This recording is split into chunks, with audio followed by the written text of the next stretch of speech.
waaw bu fekkee ni dafa mel ne que mbir maa ngi bëgg a leer wala boog dafa mel ne que gars yi ñu ngi wàcc kan mooy ñëw ok dégg nga donc l'information mooy Farba avec ses avocats ñu ngi ñëw mu mel ne que mbir mi jeex na donc ñu ngi ñëw Fadi kanaka nga gis ñu mën a xam Farba nga gis ak i ñoñam comme waaw mi ngi ñëw mu mel ne que mbir mi daal actuellement mel ni que Aliou Ndiaye mi nga xam Ablaye Ndiaye mi nga xamante ni derrière en tout cas comme ni nga ko waxee léegi daanaka ñëpp waaw donc mi ngi noonu comme Fadi sànq ba léegi ñu ngi ko mbaamtu man sax yaakaar naa ne dinañ fi yàgg béy tey ko duñ fi yàgg. waaw sant yàlla de ndegam mbir mi daal teel nañ ko vidé instant bi nag certainement xam naa tey premier jour la woon rek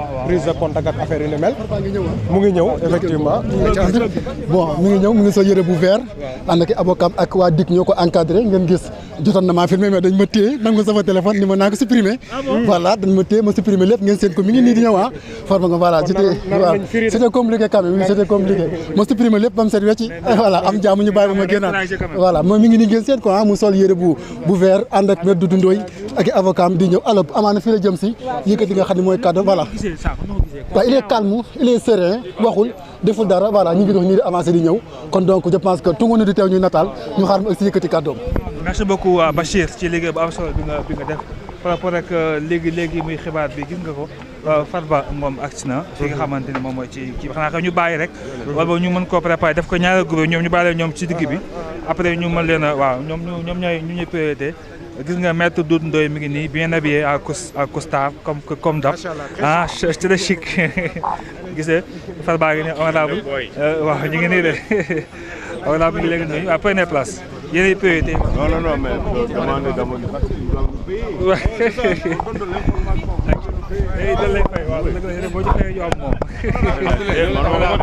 boo ñu fayee ñoom moom la. Aliou. voilà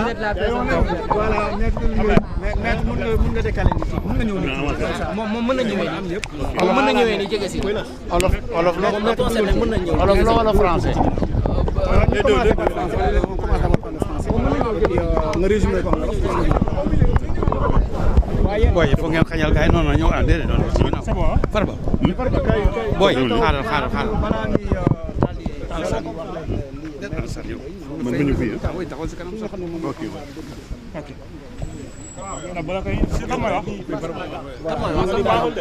c'est bon si c'est bon ñu commencé maître yaa wax wala kii non c'est Maître Doudou Ndoye qui s'exprime. ah d'accord donc may ko ma décaler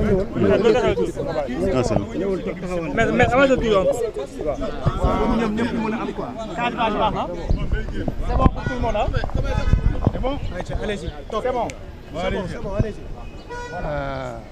nos confrères avocats Baboucar Cissé et Alassane Cissé et moi-même, nous avons accompagné Monsieur Mohamedou Ngom, dit Farba Ngom, pour relever, c'est-à-dire recevoir un mandat de comparution qui a été envoyé à son intention par le juge d'instruction du pôle financier.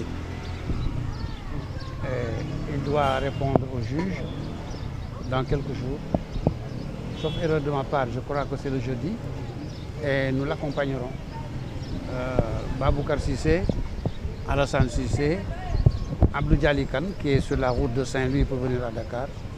Nous aurons l'honneur de l'accompagner pour la protection des droits et libertés que nous accorde notre Constitution. Est-ce que vous êtes venu pour récupérer la convocation? Monsieur Farba Ngom a reçu la convocation. Elle est avec lui. Il répondra à la convocation, au mandat de comparution plutôt que convocation. Il répondra à la convocation, mandat de comparution en notre présence, Inch'Allah, dans les prochains jours. Est-ce qu'actuellement vous êtes édifié par rapport à ce qu'on reproche? Personnellement, je ne sais pas encore ce qui lui est reproché. Et je ne crois pas que mes confrères qui sont ici sachent aussi ce qui est reproché à Farba Ngom. Et lui-même ne sait pas ce qu'on va lui demander, ni ce qu'on lui reproche.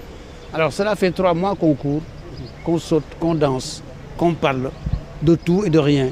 Et personne ne sait encore pourquoi cet homme est livré au public. Nous verrons dans quelques jours.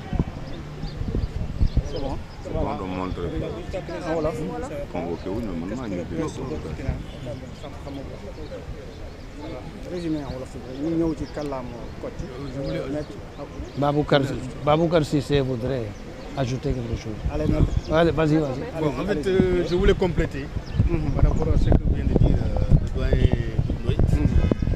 Je précise que Farba est venu volontairement. Il n'a pas été contraint. Il est venu volontairement prendre la convocation.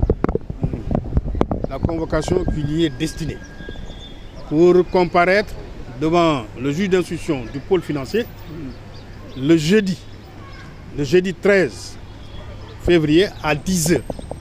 C'est ce qui ressort de la convocation. Donc Farba n'a pas attendu que la convocation soit délaissée là où il est, chez lui ou bien dans sa communauté. Mais dès qu'il a été informé, il est venu volontairement prendre cette convocation-là. Et la convocation lui a été notifiée par le commissaire Diouf.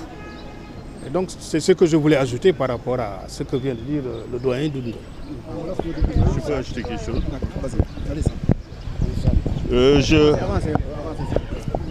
Je confirme ce que mon confrère M. Baboucar Cissé vient de dire.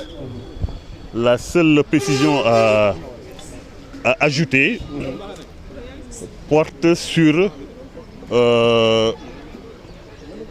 les étapes qui sont ordinairement les étapes de procédure. Il est quasiment inédit que cette procédure commence par un mandat de comparution. Non seulement M. Ngom a comparu volontairement et spontanément, mais il n'a pas comparu des suites d'une convocation. Il a comparu des suites d'un mandat de comparution.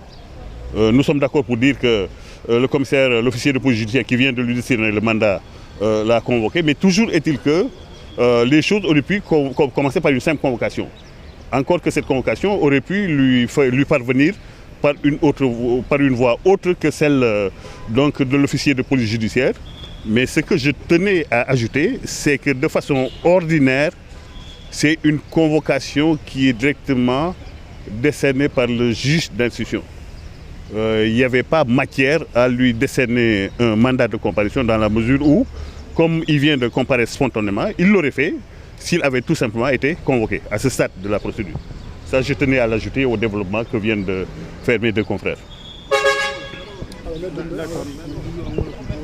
Maître, voilà, ak li nga xam ne nag jot ngeen ko wax sànq bi ndax mën ngeen ko tënk ci kàllaama Kocc ak mën ñu expliquer tuuti par rapport ak mandat de comparaison ak li nga xam ne nag sànq ni sa confrère wax nañ man du ma dugg si wax boobu tolloo guma fu may